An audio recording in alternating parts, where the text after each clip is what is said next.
Buenos días a todos. Hoy es martes, día 22 de noviembre.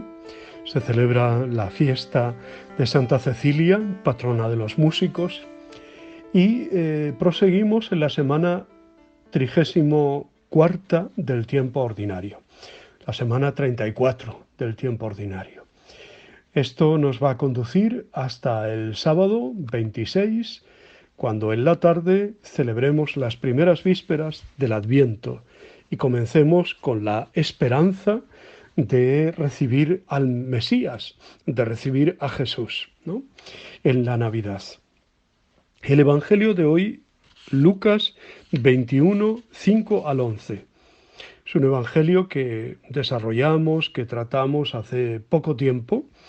Se repiten las lecturas más o menos cercanas, y ya dijimos en aquel momento que el género apocalíptico pues se empleaba sobre todo para hablar y tratar los temas de el futuro, la esperanza, la escatología, los tiempos finales.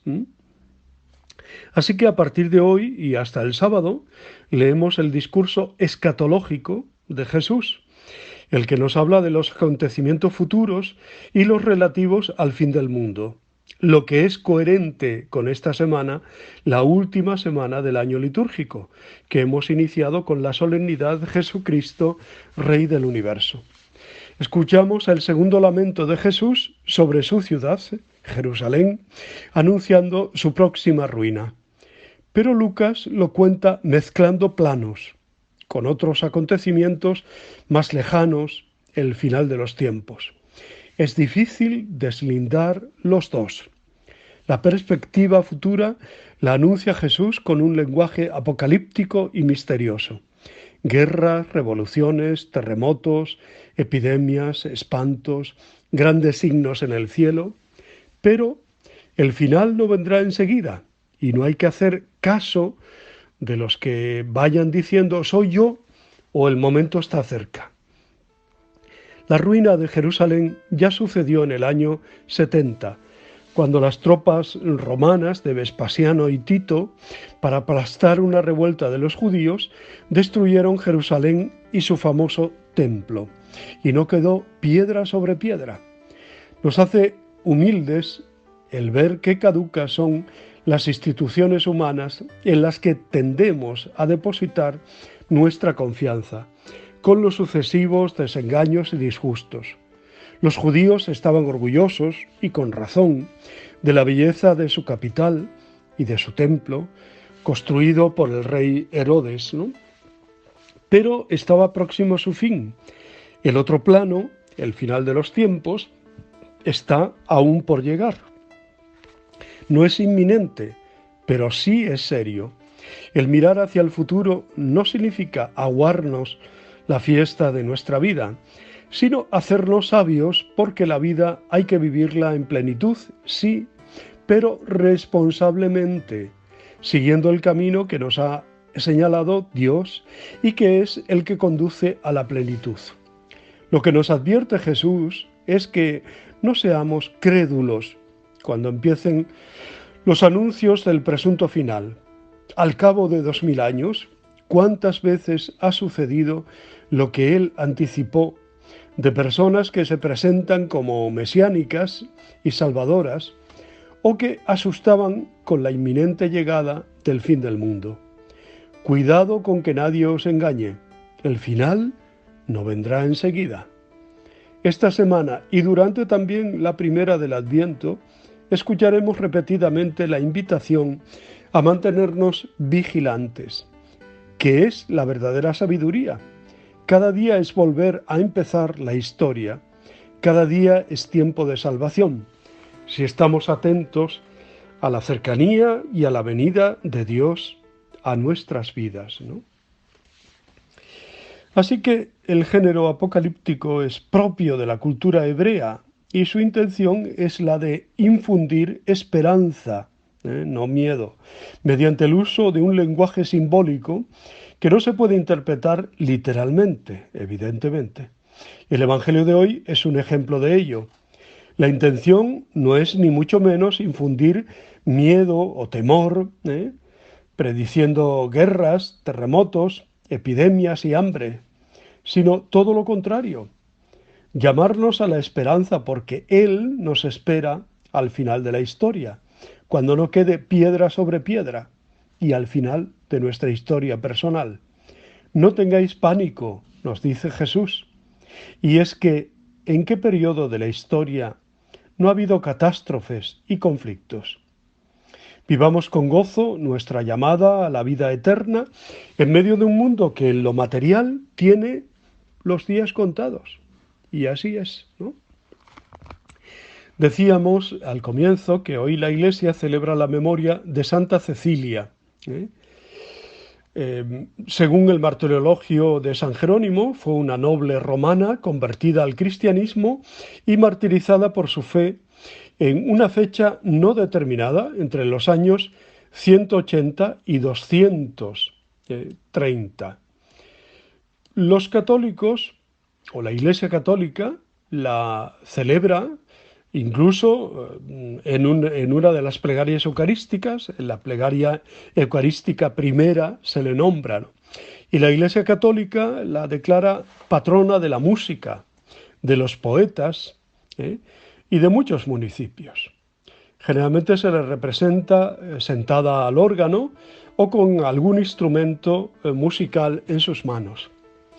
En honor a ella hay siempre un movimiento grande de renovación de la música, sobre todo la música sacra.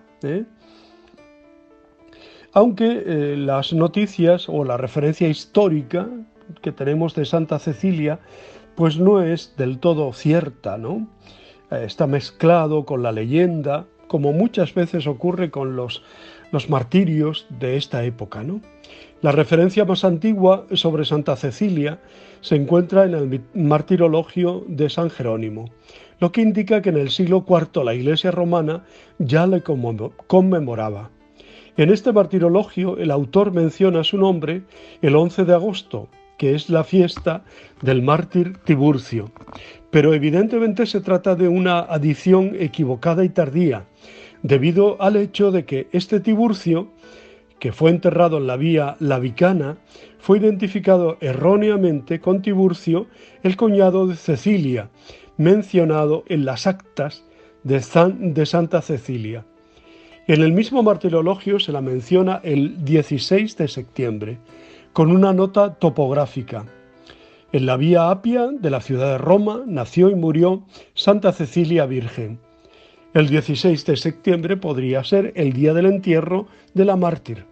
La fiesta que se menciona el 22 de noviembre, en cuyo día se celebra todavía, como lo hacemos nosotros hoy, fue preservada en el templo dedicada a ella en el barrio romano del Trastevere.